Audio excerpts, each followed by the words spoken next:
I want to ask you a question, like since most of the people, in particular people beyond China, they have little chance, probably never been to Xizang. So tell us your understanding of Xizang. How different is it from, say, the impression people got probably from the media, in particular from Western media, for example? I think if we can interpret human rights as being the general improvement of if the general level of the people and the general welfare of the people is improved, that seems to me to be good human rights.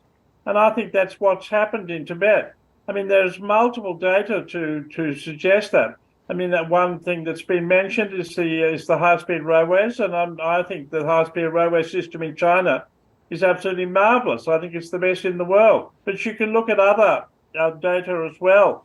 And for example, extreme poverty and hunger, that's been eliminated in Tibet, as it in Xizang, as it has elsewhere in China.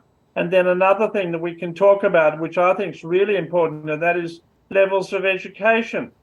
Now, of course, I think it's true that Tibet has a lower literacy rate than other parts of China, but it's still gone up a great deal recently. And for people between the ages of 15 and 60, it's now virtually 100%, and that's a really great achievement. And I think that those things matter. I mean, the fact is that what the United Nations it called the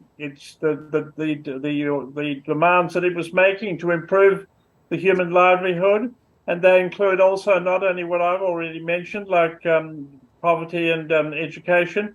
They also include things that people care about, like maternity mortality rates, infant mortality rates.